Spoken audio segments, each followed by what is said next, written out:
I want right now? You know what I want right now. I want to stop by Carmichael's, 1052 West Monroe Street, just a stone's throw from the United Center. I want a filet mignon or a big Chicago cut steak with a side of au gratin potatoes. Meanwhile, game time, long ball time, and daily Coppock time. He is headed for a major fall. It might happen in 4 months, it might happen in 4 years, but I guarantee you, one of these days, this guy is going to be behind the bars for a prolonged period of time. In case you missed it, Lawrence Taylor, the former New York Giant linebacker, receives 6 years probation. Now, how do you wind up with 6 years probation right off the top for patronizing an underage prostitute? If you go back over the track record of Lawrence Taylor, he was a magnificent football player. Might be one of the 5 best football players of all time, but he is a guy with so many indiscretions. He has had so many problems during the course of his life off the gridiron that it's a lock. Eventually, he's going to wind up in the orange jumpsuit. Hey, Lawrence Taylor, by the way, is not a dummy. He's just a natural-born screw-up. All right, this should really be enough to make you want to vomit. If you just got fired from your job where you worked for 10 years in a position that you couldn't stand and got 2 weeks severance pay, I really want you to think about this. The University of Tennessee parts company with head basketball coach Bruce Pearl for a variety of reasons, not the least of which is the NC2A is breathing right down Tennessee's basketball neck. Why? Because of Bruce Pearl lying to investigators. A person with knowledge of the decision says Tennessee has fired basketball coach Bruce Pearl. The move comes after a season that saw him charged with unethical conduct for lying to NCAA investigators during a probe into recruiting. The SEC suspended him for the first 8 games of the conference season after he acknowledged he had given investigators false information when asked about a cookout at his home attended by high school juniors. Now, Tennessee didn't owe Bruce Pearl a dime. They could have walked away scot-free. So what do they give him? $948,000 as a severance package. $948,000. Why? Tennessee had to get rid of Bruce Pearl. They're going to face the NC2A Infractions Committee in June, and the fact is, if Bruce Pearl was still associated with Tennessee, Tennessee was going to wind up scarred and bruised for life. I refuse to recognize him as the crown prince of the home run ball. He is not Major League Baseball's home run champion. That's an honor that will always belong to Hammer and Henry Aaron, old number 44, who I first saw when he played with the Milwaukee Braves. You know, I don't know how long the Barry Bonds perjury trial out in San Francisco is going to take place. My guess is probably about a month. But I do know this. It's going to mark the end of an era. Think about the steroid era. Who's been the poster boy for the steroid era? It's been Barry Bonds. It has been Barry Bonds. Comes the conclusion of this trial, and I have a feeling, given the fact that over the years, the federal case against Barry Bonds has gotten progressively weaker, especially with the departure of Attorney General John Ashcroft. I'm not going to be surprised whatsoever if Barry winds up walking, but it will be the end of an era. And think about that legendary Nike commercial. You remember it? My gosh, it seems like a lifetime ago.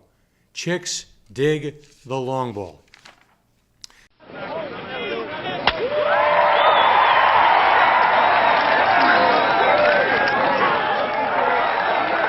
How long are they going to worship this guy? Hey! We got Cy Young winners over here!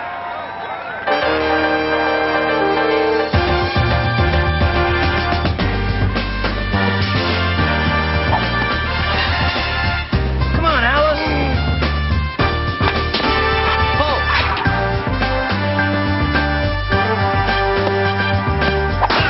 Step into it!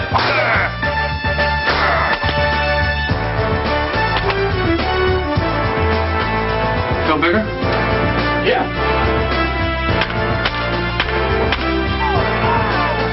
Hi, Top. Chicks dig the long ball. Hey, have you guys seen Mark? You know this is going to have people just dancing on the ceiling, dancing on Rush Street till 5 o'clock in the morning. Donnie and Marie are coming to Chicago. Get your tickets now. Donnie and Marie will be appearing at the Oriental Theater over on Randolph Street for 3 big weeks beginning December 6th. Much to my disappointment, I'm told that Smells Like Teen Spirit will not be part of their playlist. Now, do I go see Donnie and Marie? The fact of the matter is, I think I'll take a pass. By the way, what do the Osmond brothers do these days? Is anybody aware of the Osmond brothers? All I ever hear about is Donnie and Marie. All right, here is a very simple game you can play at home. It involves Jake Peavy and the Chicago White Sox. Number one, set your own date as to when Jake Peavy will make his first start this year with the Chicago White Sox. Number two, put down the over-under on how many starts Jake is going to have with the White Sox this year. I have the over-under right now at 14, and I'm going to pound the under. Number three, put up a number of days that Jake will spend on the disabled list. You know, everything was so rosy talking about Jake Peavy at the beginning of March. Now everything is mostly cloudy with a chance of unpredictability. I'm telling you, before the end of the year, Ozzie Guillen will publicly call out Jake Peavy. You can bet the rent on that. And you realize Jerry Reinsdorf has $37 million in live money wrapped up in Jake Peavy. This guy was going to be the godsend. This guy was going to pitch the White Sox to a championship this year in the American League Central Division, maybe an American League championship, maybe a World Series appearance. I don't think Jake Peavy is going to throw a ball in anger before the month of June. All right, that wraps up our edition today of the Daily Coppock. Don't forget to pick up your copy and check on Facebook and check on my website for the signings I've got coming up during the months of April and May for the best-selling Fred Chico, Don't Laugh, Please. I'm very sensitive. Fat guys shouldn't be dancing at halftime. Meanwhile, this is just a great, great meeting of rock and roll titans. Neil Young, Pearl Jam. I can listen to this song. This is thunder and lightning. This is rock and roll at its very explosive best.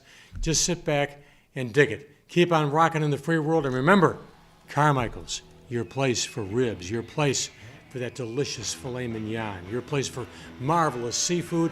It just doesn't get any better than my guy Dean over at 1052 West Monroe Street. Stop by. Carmichael's. Meanwhile, dig Young and Pearl Jam. By the way, Neil Young, yes, will be touring when he's 90 years old. So long, everybody.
Let's just keep that. That was too good.